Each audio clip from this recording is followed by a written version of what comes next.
আসসালামু আলাইকুম প্রিয় বন্ধুগণ।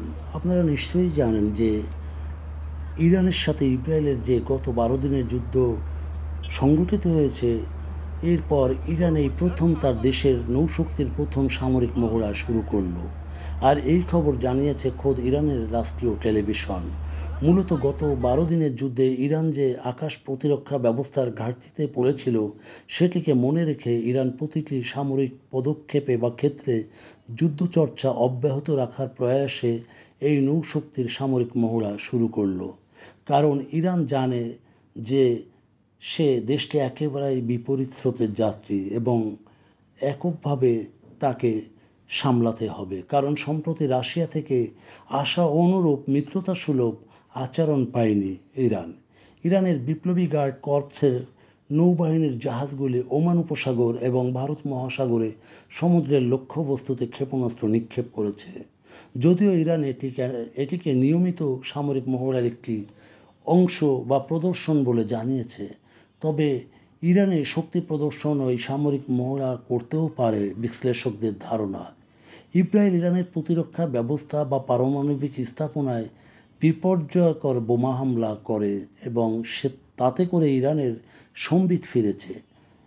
রাষ্ট্রীয় টেলিভিশনের এক প্রতিবেদনে বলা হয়েছে যে ফ্রিগেট IRIS সাবালান এবং একটি ছোট্ট জাহাজ IRIS গানেব সমুদ্রের লক্ষ্যবস্তুতে নাসির তাংকাদির ক্রুজ ক্ষেপণাস্ত্র নিক্ষেপ করেছে। মহড়ার অংশ হিসাবে উপকূলীয় ব্যাটারিগুলিও সচল ছিল। গত জুনে ১২ দিনের যুদ্ধে ইরানের নৌবাহিনীর জনবল তখনও ১৮,০০০ ছিল। বন্দরবহর আব্বাস থেকে ওমান উপসাগর, ভারত মহাসাগর এবং কাস্পিয়ান সাগরে টহল দেয়। বিশেষ করে পারস্য উপসাগর এবং সংকীর্ণ মুখ হরমুজ প্রণালীকে বিস্তৃতভাবে ইরানের আধা সামরিক বিপ্লবী গার্ডের হাতে ছেড়ে দেওয়া হয়েছে। ইরান ক্রমবর্ধমানভাবে জোর দিয়ে বলে আসছে যে তারা ভবিষ্যতে যে কোনো আক্রমণের মোকাবেলায় প্রস্তুত। এবং ইরানের প্রতিরক্ষা মন্ত্রী জেনারেল আজিজ নাসির জোদেহ বলেছেন যে দেশটি তার বাহিনীতে নতুনভাবে ক্ষেপণাস্ত্র দিয়ে সজ্জিত করেছে।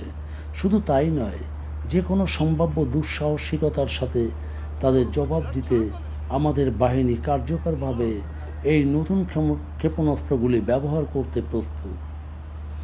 এদিকে ইরান আন্তর্জাতিক আণবিক সংস্থার সাথে তার যোগাযোগ স্থগিত করেছে। অবশ্যই ইউরোপ তেহরানকে ৩১শে আগস্টের মধ্যে ওই সংস্থার সঙ্গে সমঝোতায় পৌঁছতে যোগাযোগ করতে বলেছে। আমরা জানি ২০১৮ সাল থেকেই কার্যত ইরান নিষেধাজ্ঞার কবলে নিপতিত এবং সেই থেকেই সে বিশ্ব থেকে বিচ্ছিন্ন। প্রিয় বন্ধুগণ, যদি আমাদের এই তথ্য গল্প আপনার ভালো লাগে তাহলে লাইক এবং শেয়ার দিন এবং আজ আমাদের সঙ্গে থাকার জন্যে ধন্যবাদ। আমাদের ফলো দিন এবং সাবস্ক্রাইব করুন।